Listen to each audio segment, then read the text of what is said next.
And welcome to another video, and today it is the 11th of December, and today I'll be going over some of the recent news from the front line and some of the Ukrainian strikes on the Russian rear. So let's get started with some new news from Velika Novosilka.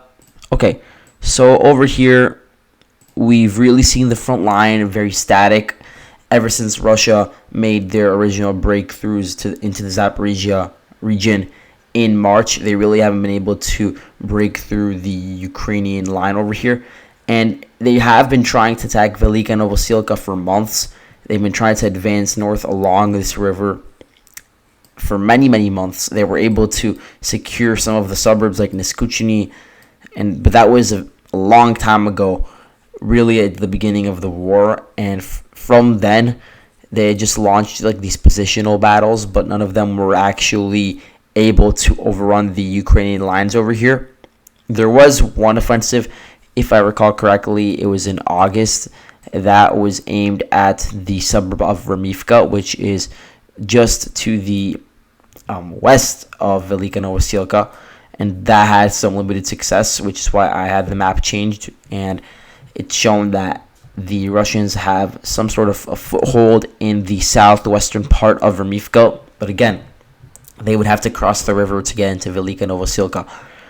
And so really Ukraine has been able to hold out and maintain the front line as is in the status quo because of their this key node of Velika Novosilka, which connects to the road to the west going towards Vuhledar, or to the east going towards Vuhledar, going towards Konstantinivka, Novomikhailivka, all these different towns along the Donbass and Zaporozhye front lines. And so it is important for Ukrainian defensive lines and for their logistical lines. So in general, it is very important, and it is also very fortified because this has been the Ukrainian position since March. So we do have the 128th Dnipro City Defense Brigade over here. I did think that they were stationed around Dibrova and Kremina, but apparently they've been moved around because now we're seeing drone footage released from this unit of a destroyed Russian column, which was geolocated by Deep State, this Ukrainian site, to this patch over here. And so in the image you can see that there are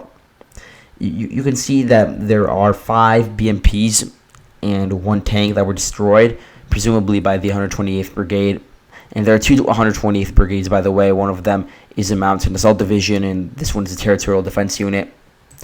And so this again proves that the Russians have launched some sort of attack, probably a mechanized assault through the open fields, which was spotted by the Ukrainian artillery and drones and halted. And so this is part of the reason why the Russians have not been able to advance, because they really need to go through these open fields first where they are exposed. And so we've also heard from Russian sources about the renewal of fighting over here. We actually had some reports from DPR fighters on the ground, and they reported that they were able to overrun 2 Ukrainian lines on the first day of their offensive, and that as a result, the Ukrainians were forced to send in their reserves to patch up any sort of leaky areas that could be susceptible to a breakthrough. I don't know where those lines would have been overrun. Perhaps they were in this gray zone area over here in the darker red. Maybe the Ukrainians actually had positions here and they were just overrun by the DPR and Russian troops. I'm not exactly sure, but for now we still believe that Remivka and Velika Novosilka are mostly under Ukrainian control. Perhaps it can change, but for now, really the fighting is just very localized, and Russia has not been really able to make major breakthroughs. So let's move on to the situation around Vuhledar, where I did make some revisions to the map based on the fact that in recent days the Ukrainians have been able to retake some of the positions that they had lost in the original Vuhledar offensive, which started, let's say, about a month and a half ago. So a lot of these open fields that are to the east of this road that connects Marinka and Pavlivka were taken over by the Russians in an attempt to flank Vuhledar. I talked about this extensively, to flank Vuhledar from the northeast by first reaching the, I think it's the coal mining plant and Vodiane, and then attacking Vuhledar from there. But none of this ever worked out because really the Russian mechanized columns, they got bogged down to the east of this key road over here, and they were never actually able to reach the road, which really put a dent in whatever plans they had over here. And so actually having these fort positions next to the road became superfluous once they realized that they were not going to be able to envelop Vuhledar. So they withdrew to their previous line, which is roughly around Mikhailske and around Solotke and around the southern outskirts of Novomikhailivka, which is still under Ukrainian control right now. In Marinka, I don't have any updates. It's just very heavy fighting, very close to Drewsby Avenue. That's what I'm hearing. And then we did have some additional news from Pervomaiske and Vodiane. Apparently, the Russians were able to take over the southern part of Vodiane. This is confirmed by some aerial footage, which shows that the Russians were able to repel some Ukrainian assaults in this direction. And so, yes, they control some of the southern part, although they don't have control of all of the town of Vodiane. It could still be attacked by the Russian grouping in Opytne from the northeast, while being attacked from the south by whatever units were able to take the southern parts of Vodiane. Then you have, of course, the counterattacks that I mentioned, and these counterattacks, they're very similar to the ones that were launched by Russia in Velika Novosilka, as in they were just these columns going through open fields with armored personnel carriers, tanks, stuff like that. And those were spotted, in this case, by the Russian artillery and decimated. And there is some videos of that I have a link. And it does prove that really the Ukrainians are not able to make their counterattacks manifest into any sort of success in this area. And it's also part of why Russia has not been able to advance as much, because Ukraine has been trying to throw everything they have at holding the line over here. They have some of their tank units over here, and you've seen some minor tank battles around Pervomaiske. Really, this is the only area where there are tank battles going on right now. The situation in Pervomaiske is sort of fluid. You have a lot of shelling going on both sides, a lot of Peskis being destroyed by the Ukrainian shelling, and vice versa. Pervomaiske is being leveled by the Russian artillery. And really, the line right now probably looks a lot like this, where it is basically along the ring road, maybe a bit to the north of it. This entire polygon should be removed. I'm going to have to do that because they don't really have control of this pond over here, the Russians. But let's move on to some of the more important affairs in this area. So we had a HIMARS strike on Melitopol. And this is the geolocation. You can see that it is at this facility over here. There are a lot of different bungalows over here, these different like resorts. I'm not exactly sure if they're just like hotel rooms or something similar, but they're being used as military barracks by, I think they are Chechens. They could be some other unit like the 19th Motorized Division, which is stationed in Melitopol. And so that was struck by HIMARS, presumably. Although, let's look at the range of the Melitopol to the front lines for a second. You can see that Melitopol is about, let's say, 50 miles away. And let's be honest, HIMARS are not being launched from that close to the front lines. Maybe they're being launched from Zaporozhye, the city itself. So that's like 70 miles. How many kilometers is that? I'm not exactly sure. If I had to guess, it's like 100 kilometers, something like that. And so we had previously thought that the range of HIMARS was around 70 kilometers, but perhaps maybe the United States, in recent aid packages, they sent these more advanced HIMARS munitions that have a further range.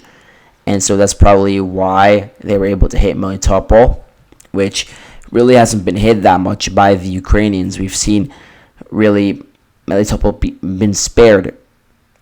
It is true that the airport has been hit several times, And all in all, Melitopol has still been really unscathed by the war compared to some of these other cities that are closer to the front line that are still on the Russian rear.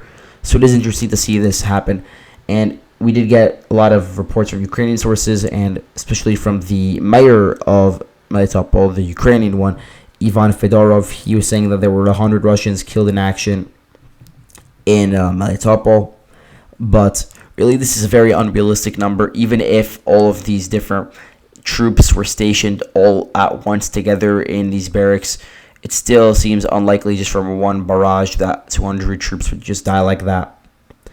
And so the numbers, perhaps they are inflated. There's also reports that Ramzan Kadyrov's nephew, Murad Saidov, was killed, but later on he released a video from the wreckage proving that he was alive. But also this does confirm that there was some damage and that there probably was some military target, whether it be a barracks or something like that, that was hit in the attack. Let's move on now to the situation in Bakhmut, where we do have some interesting updates, specifically regarding this bridge over here. You can see that this bridge, there's a rail line, and then there's this just road. I'm not exactly sure which one was destroyed, but one of them was destroyed earlier today, and I have the photo over here if you're interested in looking.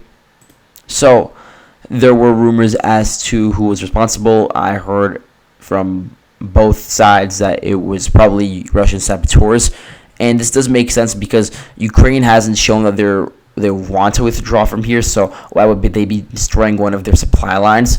It does make more sense that the Russians would be doing this just to disrupt Ukrainian logistics and communications and such, because really this bridge is located in a very important area along this E40 highway. It connects to the Bakhmut city center itself. It could connect as well to Vuhledar, and so destroying this is something that would probably damage Ukraine's logistical situation. And so there's no reason for Ukraine to do that unless they would be then retreating, which we haven't seen happen. And so, yeah, it was probably Russian special forces that did this. And again, this just further complicates the situation for Ukraine, although a lot of these roads are already under the fire control of the Russians. We also have Russians making some minor gains just around Vuhledar. It's possible that they already have positions in parts of Vuhledar, but for the most part, Ukraine is still mostly in control of it. They've also been expanding their control around the gas station, and now the Russians are starting to enter some of the residential areas that are just to the north of, just in like the northeastern part of Bakhmut. This is an area that has sort of been ignored when looking at the entire Bakhmut front. So perhaps Russia might try to push in through here to reach the main road in the city center a bit to the north from where everybody expected it. I did hear rumors that the Sinia factory, which is over here, I'll circle it, and then the art winery plant were taken by the Russians. I don't believe this to be true because there's no proof, and we've had it firmly under Ukrainian control for a while. But again, the news of fighting in this area just does prove that Russia still has positions in at least the eastern part of Patrice Lumumba Street. And so the claims by some sources that the map is more like this, centered around the E40 highway, is inaccurate, and that it's a bit more to the west. Now, let's move on to the final news for today, which was another HIMARS strike. This time it was on Kadivka.